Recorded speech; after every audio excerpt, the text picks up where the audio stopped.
Hi, my artist. So today we're going to continue learning about Antarctica, and what we're going to make today is a landscape. So if you were in Antarctica, one of the things you would see is lots and lots of ice. Okay, 98% of the continent is made up of ice. So that means almost all of it is ice. Alright, so what we're going to draw, like I said, is a landscape, and that means it has land, or in this case, ice. Okay, so you need your paper horizontal, which means it is long. It's not standing tall. It's long, so you have more room for your land. And I've already lightly drawn out what we're going to do. And what I'm going to do is trace over it a little bit darker so you can see it. And then I have my pencil. I have a pen in case I need it. And then I have some markers that will hopefully work.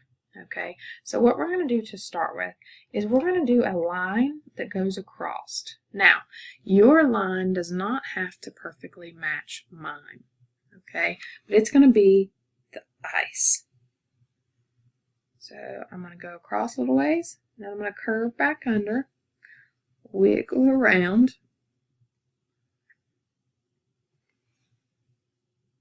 and I'm going to reach a point again and curve back.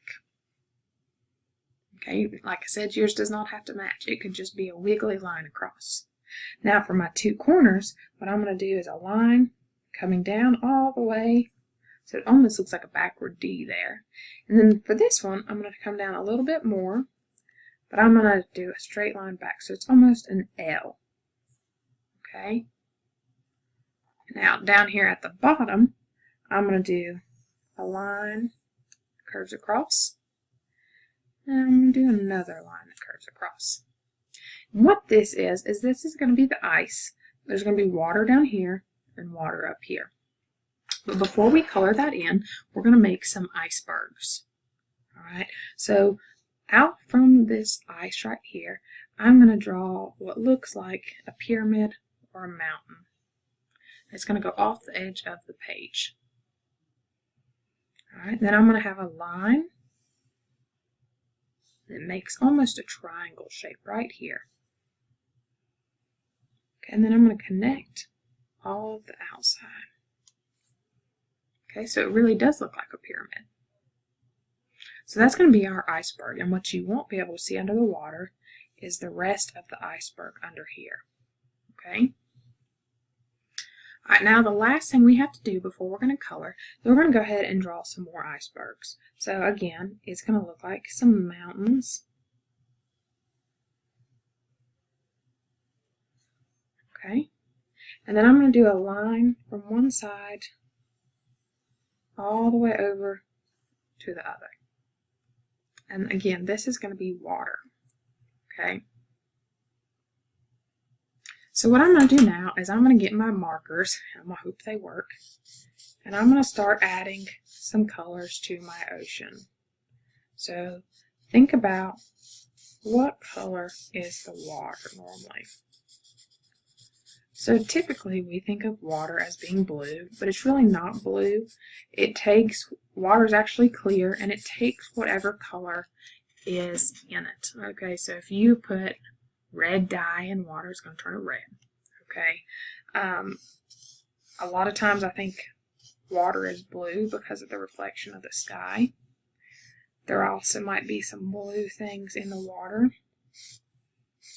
Okay, but water can also have some green to it. Depending on the sky, it could have some red. But you can keep adding colors to it. And this one's about dead.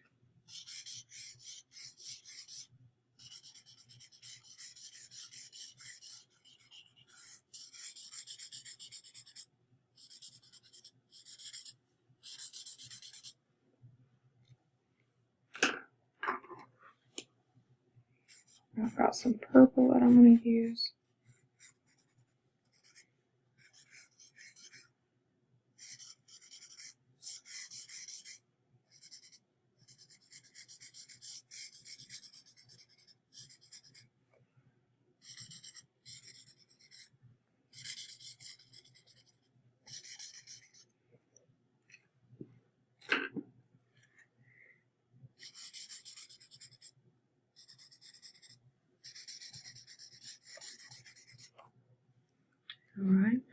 So we're going to keep filling it in with different colors. And then after you have your water all filled in, what you can do from there is you can get a marker. I'm going to use a Sharpie because that's what I have, to go over what we made for our ice. Okay, so you're going to carefully trace all those lines that we made, those outlines.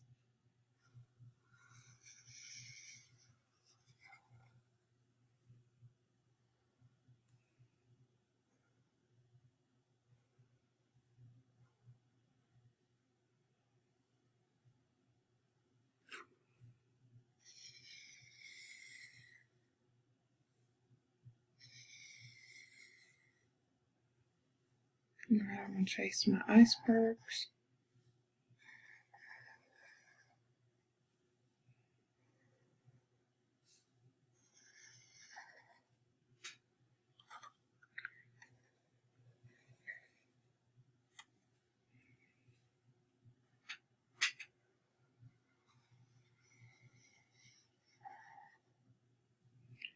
And then after I have those all traced, what I can do is add some shading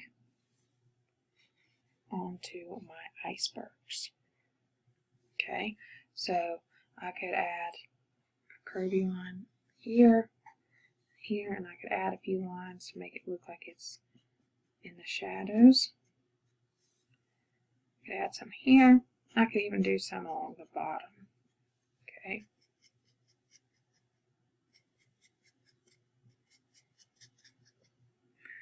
Alright, I could add some here if I need to, or it's along the bottom.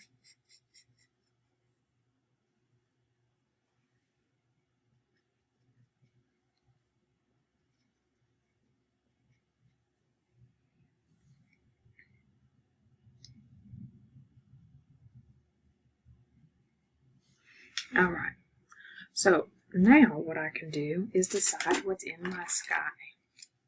You might have some yellow up here.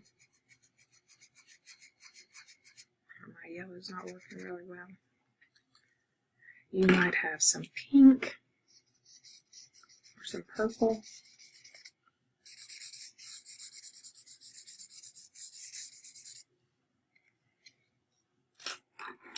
Maybe even some reds.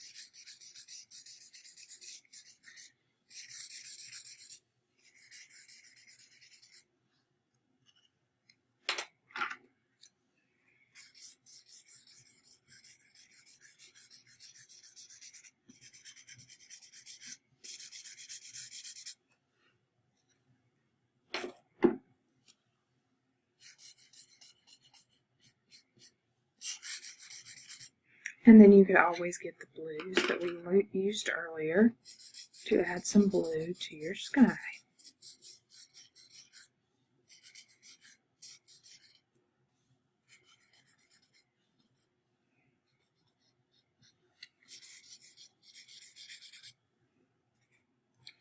Alright, if you have that all done, you could always add a penguin to your picture. So if you were going to draw a penguin, what I would do is I would do an oval for the body. Do a circle for the head, or as close as you could get. I'd add 2 wings, 2 eyes, triangle for the beak, and then I'd add 2 feet. Okay, you could leave a white spot for its belly, and you could go ahead and color it in. Alright, so what I'm going to do when I use my black is I'm going to connect the head and the body by making almost like a neck. Alright, so I'm tracing the outlines.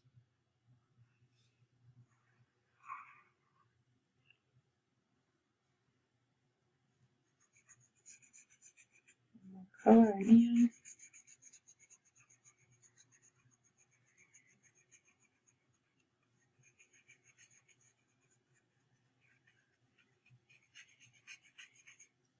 And trace over his feet. Okay, so there's my little penguin. And if I had an orange that worked, I could color in his beak too, and his feet. So chances are, if you have one pink one, you're going to have lots of pink ones. So you can spend some time adding more pink ones if you want to, or you can work on coloring the water. If you're like me and you have some pencil lines that show, you can erase those lines, okay?